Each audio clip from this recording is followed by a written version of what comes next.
नमस्ते दोस्तों, आज हम हमारे ब्रेन सॉफ्टवेयर के अंदर पॉइंट ऑफ सेल इनवॉइसिंग कैसे करेंगे वो देखेंगे। तो आप पूरा वीडियो ध्यान से देखना, आपको point of sale POS screen कैसे ऑपरेट होती है वो समझ में आ जाएगा। दोस्तों, ये हमारा ब्रेन सॉफ्टवेयर का डैशबोर्ड है।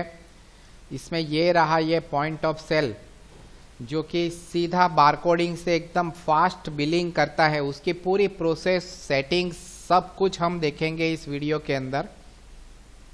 सबसे पहले हम एंट्री स्क्रीन देख लेते हैं। यहाँ पर एंट्रीज के अंदर चले जाने से पॉइंट ऑफ सेल लिखा हुआ है, यहाँ से क्लिक कर सकते हैं।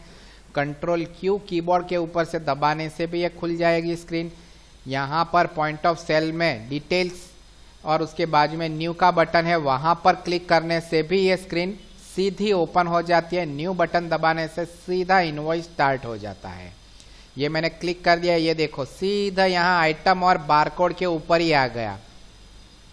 समझो बारकोड स्कैन करना है, मैं स्कैन कर रहा हूं। ये देखो प्रोडक्ट नीचे आ गई अपने आप। ये देखो ये बारकोड के स्कैन होके प्रोडक्ट का 1002021 ये प्रोडक्ट है, उसका टोटल नीचे आ गया। सबसे पहला ये बारकोडिंग स्क्रीन हो जाता है, मतलब सीधा आप न्यू दबाओ, स्कैनिंग करो और इमीडिएटली आप सेव का बटन दबा दो। Do you wish to print में यस दबा दो, आपका इनवॉइस हो गया। बस इतना सिंपल है ये सॉफ्टवेयर, राइट। अब हम देखते हैं कि अलग अलग तरीके से आइटम को सर्च कैसे करते हैं। जैसे बारकोड तो हमने देख लिया, मुझे आइटम नेम से सर्च करना है तो मैं यहाँ आइटम का नाम लिखूंगा भाखर BH। तो ये देखो भाखरवड़ी आ गई। तो इस तरीके से मैं नाम लिख के प्रोडक्ट को सर्च कर सकता हूँ। मुझे इन बिटवीन नाम से सर्च करना है, जैसे शैम्पू प्रोडक्ट हो गया तो मैं यहाँ पर परसेंटेज का साइन करूंगा और फिर लिखूंगा शैम्पू। तो ये देखो ये इन बिटवीन वर्ड SH जहाँ जहाँ पर भी है प्रोडक्ट ने डिस्प्ले कर दिया। एक दूसरा ये तरीका है। फिर हम देखते हैं शॉर्ट कोड, जो आइटम मास्टर के अंदर शॉर्ट नेम है वो भी प्रोडक्ट का कोड है। जैसे मैं लिख रहा हूँ मुझे बूम फ्लावर पेस्टिसाइड सिलेक्ट करना है तो BM1 कोड है, तो मैंने यहाँ पर डायरेक्टली लिख दिया BM1, तो ये प्रोडक्ट आ गई। तो आपने देखा दोस्तों कितनी अलग अलग तरीके से हम प्रोडक्ट को सर्च कर सकते हैं। अब सर्च करने के बाद सीधा एंट्री करना है। अब मैं देखता हूँ ये भाखरवड़ी मैंने ले ली। यहाँ पर ये देखो आइटम सिलेक्ट करते ही मेरे पास इसके वेरिएंट आ गए कि भाई 500 ग्राम है कि 250 ग्राम है।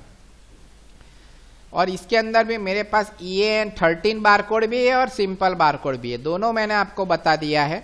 स्कैन करेंगे तो वो जो भी है 250 ग्राम है या 500 ग्राम है, दोनों का बारकोड अलग ही सॉफ्टवेयर बनाता है, तो वो अपने आप उसका वेरिएंट भी ले ही लेता है। लेकिन आपको यदि मैन्युअल सिलेक्शन रखना है तो इस तरीके से यदि आइटम मास्टर के अंदर अलग अलग वेरिएंट बनाए तो वो भी यहाँ पर आ जाता है, डिस्प्ले हो जाता है। आपने 250 ग्राम सिलेक्ट कर लिया मैन्युअली। यहाँ पर ये देखिए प्रोडक्ट सिलेक्ट करते ही उसका स्टॉक डिस्प्ले हो रहा है, उसका GST परसेंटेज डिस्प्ले हो रहा है, उसकी MRP और प्रॉफिट मार्जिन भी डिस्प्ले हो रहा है। यहाँ मैंने क्वांटिटी डाल दी, यहाँ मैं चेंज कर सकता हूँ, एडिटिंग मोड में ही ये क्वांटिटी रहती है। एंटर कर दिया। यहाँ पर मुझे प्राइस चेंज करना है तो मैं प्राइस भी चेंज कर सकता हूँ कि भाई 80 नहीं, मुझे इस बार 70 करना है, तो यहाँ प्राइस का चेंज हो गया। दो क्वांटिटी के हिसाब से 140 अमाउंट हो गई। मुझे डिस्काउंट देना है स्पेसिफिक यही प्रोडक्ट के ऊपर, तो मैं परसेंटेज में भी यहाँ पे डिस्काउंट दे सकता हूँ और उसके बाजू में डिस्काउंट अमाउंट में भी डिस्काउंट दे सकता हूँ। उसके ऊपर यहाँ पर टैक्स होगा तो लग जाएगा। और ये देखो ये 126 ये उसका टैक्सेबल अमाउंट हो गया। तो इस तरीके से प्रोडक्ट हो गया। जीरा मुझे लेना है, मैंने जीरा सिलेक्ट कर लिया, 3 क्वांटिटी ये ले ली। ये देखो यहाँ 200 रुपये के ऊपर 10 रुपीज टैक्स लग गया, 5% GST लग गया। अब ये टैक्स ऊपर से लग रहा है, टैक्स इंक्लूडिंग करना है तो वो भी सुविधा इसी सॉफ्टवेयर में अवेलेबल है। यहाँ पर ये देखो ये सेल टाइप दिख रहा है। सेल टाइप के अंदर मैं यहाँ पर ये बटन के ऊपर क्लिक करूंगा तो एडिट मोड में ये ओपन हो गया। यहाँ पर tax inclusive, tax exclusive, composition sale, सब ऑप्शन यहाँ पर ही दिए गए हैं।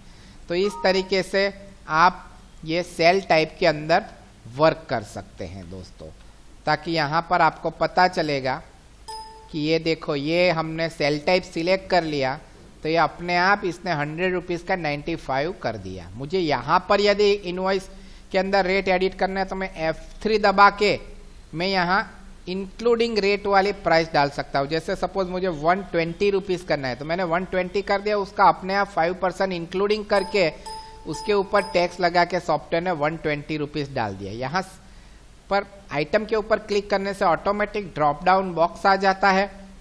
साइड में कहीं पर भी क्लिक करने से वो ड्रॉप डाउन बॉक्स चला जाएगा। आप देख पाएंगे कि इनवॉइस में हमने कौन कौन सी आइटम डाली हुई है।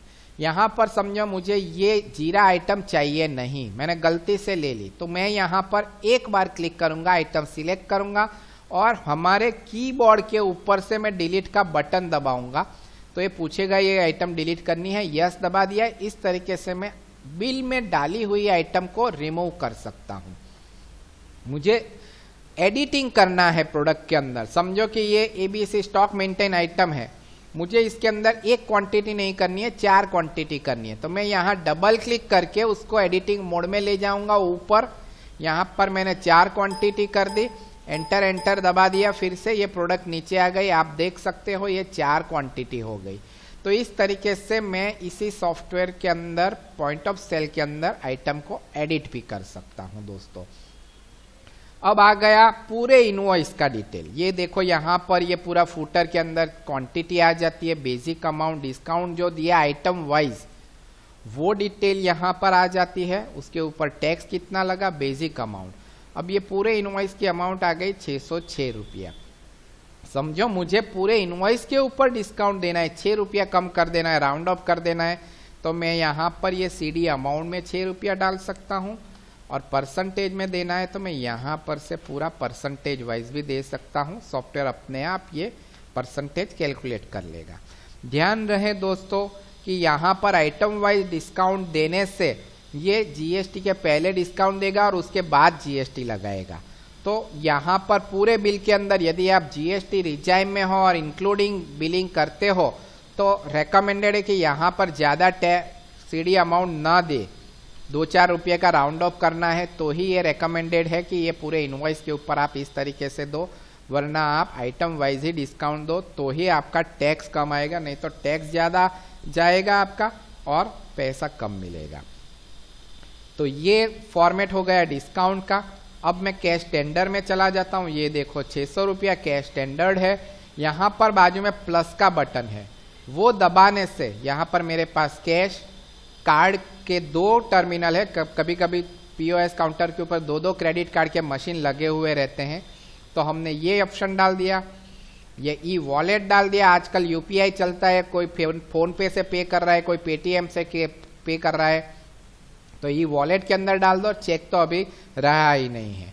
यहाँ पर आप आपकी बैंक जितनी भी बनी हुई है वो बैंक यहाँ प्लस दबाकर क्रिएट कर सकते हो। और समझो ई-वॉलेट से कस्टमर पे कर रहा है तो आप यहाँ पर 600 रुपया लिख के यहाँ पर आप पेटीएम या आपका जो भी फोन पे वगैरह है वो सिलेक्ट कर सकते हो।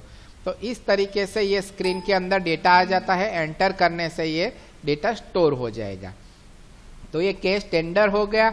यहाँ पर मैं सेव का बटन दबाऊंगा इनवॉइस के अंदर तो तुरंत पूछेगा कि भाई आपको इनवॉइस प्रिंट करना है कि नहीं। मैंने यहाँ पर ये यस का बटन दबा दिया, ये सीधा इनवॉइस प्रिंटिंग के अंदर चला गया। मैंने डू PDF बना के रखा हुआ है तो मैं यस दबाऊंगा इसको और देख लेते हैं कि कौन सा इनवॉइस प्रोफाइल यहाँ पर हमने मैप किया हुआ है। ये देखो, इसको मैं जरा स्क्रीन के अंदर लेके आता हूँ। वाओ, देखो दोस्तों ये पूरा इनवॉइस आपको यहाँ पर दिख रहा है। हमारा शॉप का नाम आ गया, एड्रेस आ गया, बिल का नंबर, बिल टाइम आ गया, यहाँ पर प्रोडक्ट की डिटेल आ गई और अमाउंट आ गया। इसके अंदर हमारे पास अलग अलग टाइप के इनवॉइस है जिसके अंदर GST की डिटेल चाहिए, आपको कस्टमर ने टेंडर डिटेल है वो छापना है तो वो प्रिंट कर सकते हो। ग्रोसरी स्टोर हो गया, भाई मुझे ये यूज सेव ऑन MRP का डिफरेंस प्रिंट करना है, तो ये सब चीज़ें, ये पूरा कस्टमाइज्ड फॉर्मेट रहता है। और हमारे सॉफ्टवेयर के अंदर ये जो कस्टमाइज फॉर्मेट है वो भी मैं आपको दिखा देता हूँ। ये स्क्रीन के अंदर लेके आता हूँ। यहाँ पर ये देखिए, रेगुलर के अंदर जाएंगे तो QS, ये इतने मैंने फॉर्मेट बना के रखे हुए हैं। जैसे होशियारी का हो गया, डबल एक इसके अंदर ही हमको दो दिखना है। तो ये देखो, ये इस तरीके से सलून के लिए एक मैंने बना के रखा हुआ है। यहाँ पर ये पूछ रहा है तो सिलेक्ट कर लेते हैं कंपनी की प्रोफाइल। ये ब्रेन के अंदर जाकर पूरा सेटिंग पे मैं आपको बताऊंगा, लाइव ही बता रहा हूं। देखो ये देखो, ये क्रिस्टल रिपोर्ट की फाइल ही है। देखो 2 इनवॉइस एक साथ दिख रहा है। तो ऐसा भी फॉर्मेट इसी के अंदर अवेलेबल है। आप लोगो खुद चेंज कर सकते हो क्योंकि ये क्रिस्टल रिपोर्ट की फाइल है दोस्तों। इसको मैंने बंद कर दिया। यहाँ पर एक A4 बिग करके है, ये रहा थर्मल बिग। ये देखो, यहाँ मैं रिफ्रेश कर रहा हूँ। यहाँ पर ये देखो GST की बाइफर्गेशन आ गई। कस्टमर ने टेंडर डिटेल जो की है, पैसे दिए उसकी डिटेल आ गई। डिस्काउंट पूरा डिटेल में यहाँ पर छपता है। तो इस तरीके से भी ये फॉर्मेट है। कोई कहता है नहीं मुझे A5 साइज में चाहिए, तो ये देखो A5 वर्टिकल। तो इस टाइप का भी इनवॉइस का फॉर्मेट है जो A5 साइज में प्रिंट होता है। A5 हॉरिजॉन्टल चाहिए तो इस तरीके से भी हो जाता है इनवॉइस। तो बहुत सारे फॉर्मेट है जो इसके अंदर ही लगे हुए हैं। ये फॉर्मेट कहाँ से आपको मैप करने हैं वो भी बता देता हूँ। सेटिंग में चला गया, इनवॉइस प्रिंट फॉर्मेट में चला गया। यहाँ पर POS लिखा हुआ है, ये POS बिल बुक है। और हम देखते हैं, ये रहा POS। आप यहाँ से भी POS लिख के सर्च कर सकते हो। ये डबल क्लिक करके यहाँ पर आप ब्राउज करके आपको जो RPT फाइल मैप करनी है आप मैप कर सकते हो दोस्तों। तो ये हो गया, यहाँ पर ये POS का सेटिंग हो गया। यहाँ POS बिल बुक भी, उसका भी हमने पूरा सेट किया हुआ है, वो भी हम बता देते हैं। पहले फिर से हम इनवॉइस के अंदर ही चले जाते हैं। कुछ चीज़ें हैं जो देखने की बाकी है, हमने न्यू बना दिया। अब कस्टमर के नाम एड्रेस डालने की बात आ जाती है। तो ये देखो, यहाँ पर ये कस्टमर का नाम है। मैं निकालूंगा इसको तो ये सब कस्टमर का नाम आ गया। कस्टमर का नाम में यहाँ पर मोबाइल नंबर डाल के सर्च कर सकता हूँ 98980। इस तरीके से मैं कस्टमर का नाम सर्च कर सकता हूँ। सिलेक्ट कर लिया मैंने ये नाम, एंटर कर दिया। तो इस तरीके से मैं नाम, मोबाइल नंबर से और नाम लिख के भी मैं सर्च कर सकता हूँ। फिर दूसरा आता है कि भाई कस्टमर का मोबाइल नंबर ही मुझे डायरेक्ट हर बार टाइप करना है। तो मैं यहाँ पर ऐसे मोबाइल नंबर डाल के भी सीधा इनवॉइसिंग स्टार्ट कर सकता हूँ। भाई मुझे हर बार यहाँ पर कोई नया कस्टमर आ गया तो मैं प्लस दबाकर यहाँ नया अकाउंट क्रिएट करता हूँ। तो ये भी एक मेथड है। मैंने यहाँ पर कस्टमर का नाम लिख दिया, उसका GST नंबर वगैरह डालना है तो डाल दिया, वरना नाम लिख के मैं ऐसे डायरेक्टली सेव कर सकता हूँ। तो ये देखो, ये कस्टमर का पूरा डिटेल आ गया। इस तरीके से भी होता है। कई क्लाइंट ऐसा बोलते हैं कि भाई मुझे हर बार यहाँ पर ये क्रिएट नहीं करना है, तो उनके लिए यहाँ पर एक ऑप्शन दिया गया है। आप सेटिंग्स में चले गए, जनरल सेटिंग्स के अंदर जाना है और यहाँ पर ये POS जनरल के अंदर हमारे पास ऑप्शन है prompt input customer details like name, city etcetera. ये मैंने ऑन कर दिया और अप्लाई कर दिया। तो अब ये POS की स्क्रीन मैं फिर से खोलूंगा और आप देख सकते हो दोस्तों कि यहाँ पर मोबाइल नंबर डालने से ये कस्टमर की डिटेल यहाँ पर ही आ गई। तो हर बार ये प्लस दबाकर अकाउंट क्रिएट करने की ज़रूरत नहीं होती है। ये वॉकिंग कस्टमर्स जहाँ पे हो उसी के लिए ये काम का है। जहाँ पर कस्टमर्स की डिटेल बहुत ही इंपॉर्टेंट है, उनके लिए रेकमेंडेड है कि आप कस्टमर का नाम बाकायदा क्रिएट करें। ये नाम लिख दिया, बाकी की डिटेल नहीं लिखनी है तो आप इसको स्किप भी कर सकते हो। तो इस तरीके से ये पूरी हेडर की डिटेल आ गई दोस्तों, पूरा सिलेक्शन आ गया। अब देखो, मैं आप देख रहा हूँ कि सीधा इनवॉइस स्टार्ट करते ही ये आइटम बारकोड के अंदर चला जाता है। आपका कर्सर डेट पूछना चाहिए कि नहीं, कस्टमर का नाम पूछना चाहिए कि नहीं, मोबाइल नंबर चाहिए कि नहीं आपको, वो सब सेटिंग भी यहाँ पर पूरा कस्टमाइज करके दिया गया है। सेटिंग्स में मैं जनरल सेटिंग्स में आ गया। यहाँ पर मेरे पास ये POS एडवांस्ड है। यहाँ पर देखो स्किप कर्सर, ये मैंने सब टिक मार्क किया हुआ है। मैं सब टिक मार्क निकाल देता हूँ। तो यहाँ पर ये देखो आइटम का भी है कि भाई आइटम मुझे हर बार हर एक चीज पूछनी नहीं चाहिए, मैंने सब डिफाइन किया हुआ है। तो only ask for quantity and skip the rest, ये ऑप्शन भी मैं सिलेक्ट कर सकता हूँ। यहाँ पर ये देखो, बाकी पहले से ये सब बता देता हूँ। Apply price default, by default भाई पीओएस में इनवॉइस बना रहे हैं, आइटम मास्टर में कौन सी प्राइस वो लेना चाहिए, सेल प्राइस, एमआरपी की बेसिक प्राइस, वो भी यहाँ पर पूरा दिया गया है। डबल स्पेस दबाने से सीधा सेव हो जाना चाहिए कि टेंडर पूछना चाहिए, ये सब ऑप्शंस भी है। एजेंट मतलब सेल्समैन का सिलेक्शन आपको कैसे चाहिए, पूरे इनवॉइस के ऊपर चाहिए कि आइटम वाइज चाहिए। ब्यूटी सैलून हुआ तो उसमें आइटम वाइज हो जाता है, पूरे इनवॉइस के ऊपर किसी को चाहिए तो वो भी आप सिलेक्ट कर सकते हो, नहीं है तो नो एजेंट सिलेक्शन रिक्वायर्ड कर दिया। सिस्टम का डेट कौन सा लेना चाहिए ये आ गया है। जनरली ओल्ड एंट्री करने के लिए लास्ट वाउचर डेट सिलेक्ट करते हैं, बाकी ये पिक करंट सिस्टम डेट ही रहता है। अकाउंट नेम बाय डिफॉल्ट क्या रखना चाहिए वो आ जाता है, जो कस्टमर के अंदर आ जाता है, और सेल टाइप में बाय डिफॉल्ट क्या होना चाहिए, इतने सेटिंग्स इंपॉर्टेंट है। पीओएस जनरल के अंदर भी हम देख लेते हैं, फॉर्म इनपुट कस्टमर डिटेल देख लिया। यहाँ पर टिक मार्क करने से ये ऑटोमेटिकली यदि हमने कोई ऑप्शन सिलेक्ट नहीं किया तो ये कैश में चला जाता है, मतलब हर बार टेंडर ऑप्शन सिलेक्ट करने की जरूरत नहीं होती है। क्लियर कैश, डिस्काउंट, एमआरपी के ऊपर डिस्काउंट, ये disable auto drop down box, ये ऑन करने से वो आइटम का ड्रॉप डाउन बॉक्स ओपन नहीं होता है हर बार, आप मतलब कि सीधा बारकोडिंग से सटासट आइटम सिलेक्ट ही करते जा सकते हो।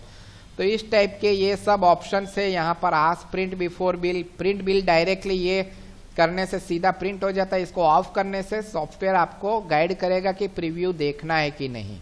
तो ये दो सेटिंग है जनरल में, पीओएस जनरल और पीओएस एडवांस के अंदर ये सब चीजें हैं। मैं ये अप्लाई कर दूंगा तो अब आप देखोगे कि मैं फिर से इनवॉइस के अंदर यहाँ पर पीओएस न्यू के ऊपर क्लिक करूंगा तो ये देखो सब जगह कर्सर जा रहा है, सब चीजें मैंने ओपन कर दी, और यहाँ पर ये देखो बारकोड हो गया 10020, ये देखो। अब ये कर्सर क्वांटिटी पे रुक रहा है, क्यों? क्योंकि हमने वहां पे आस्क फॉर क्वांटिटी ओनली ये वाला ऑप्शन रखा हुआ था, इसलिए। और देखो अपने आप ये कैश में चला जाता है। मैं आपको बताता हूं, ये मैंने सेव कर दिया। अब देखो do you wish to print में यस करूंगा तो यहां पर ये सीधा प्रिंट में चला जाएगा। तो इस तरीके से सब ऑप्शंस ओपन है। अब मैं क्लोज कर रहा हूं। पीओएस में डिटेल्स पे क्लिक करने से आज के सभी इनवॉइसेस प्रोडक्ट वाइज मुझे यहाँ पर डिस्प्ले हो जाते हैं, और मैं कोई भी प्रोडक्ट को यहाँ पर कोई भी फील्ड से सर्च कर सकता हूँ, कस्टमर के नाम से कैसे भी। यहाँ पर मैं एंट्रीज में पॉइंट ऑफ सेल पे क्लिक करूंगा और ओके का बटन दबाऊंगा तो आज के दिन के सभी इनवॉइसेस यहाँ पर डिस्प्ले हो जाते हैं, और नीचे पूरा पीओएस बुक आ जाता है कि भाई आज का टोटल बिजनेस हुआ 18,000, हमने डिस्काउंट इतना दिया, टोटल क्वांटिटी 29 सेल की, उसमें से कैश कितना आया, कार्ड कितना आया और वॉलेट से पेमेंट कितना आया, वो पूरी डिटेल यहाँ पर आ जाती है। आप यहाँ पर स्पेसिफिक डेटा सर्च करने के लिए सर्च का ऑप्शन भी सिलेक्ट कर सकते हैं और फिल्टर भी कर सकते हैं कोई भी डेटा को। आपको यहाँ पर इनवॉइसेस डिलीट कर देने हैं तो आप यहाँ पर ये इनवॉइसेस सिलेक्ट करके यहाँ पर डिलीट का ऑप्शन भी सिलेक्ट कर सकते हैं। ये बल्क डिलीट का ऑप्शन है। यहाँ पर प्रिंट का बटन दबाने से यहाँ पर ये देखो पीओएस बिल बुक का ऑप्शन आ गया। ये भी एडिटेबल है, आपको कैसा भी ये फॉर्मेट आप खुद बना सकते हो। डेली समरी भी आ जाती है, देखो ये प्रिंट के फॉर्मेट में चला गया। ये थर्मल फॉर्मेट भी इसके अंदर हमने बनाया हुआ है। इसको एक्सेल में कन्वर्ट करना है, एक्सेल में डेटा चला जाएगा। और यहाँ से आपने यदि कस्टमर्स का डेटा डाला है और सबको एसएमएस करना है तो आप यहाँ पर एसएमएस का ऑप्शन भी सिलेक्ट कर सकते हैं दोस्तों। तो इतनी डिटेल हो गई। ये पीओएस बिल के अंदर, बिल बुक के अंदर सब डिटेल आ गई। यहाँ पर आप डेट चेंज करके वो स्पेसिफिक डेट से 2 डेट के रेंज के बीच के भी इनवॉइसेस आप एक साथ यहाँ पर देख सकते हैं दोस्तों। तो इस तरीके से ये पूरा सॉफ्टवेयर वर्क करता है, जिसके अंदर पॉइंट ऑफ सेल स्क्रीन आपको इजीनेस प्रोवाइड करती है। रिफ्रेश डैशबोर्ड बटन दबाने से आपको यहाँ पर वही सब इनवॉइसेस आपको बाहर भी दिख जाते हैं दोस्तों। और यहाँ पर पॉइंट ऑफ सेल में भी आ जाएगा कि आज का सेल कितना हुआ और पूरे महीने का सेल कितना हुआ। आप यहाँ ये बटन डैशबोर्ड का दबाने से ये पूरा स्क्रीन ब्लैंक हो जाता है, फिर से दबाने से ये स्क्रीन ब्लैंक वापस ओपन हो जाता है। तो इस तरीके से आपका पॉइंट ऑफ सेल का स्क्रीन वर्क करता है। Thank you very much.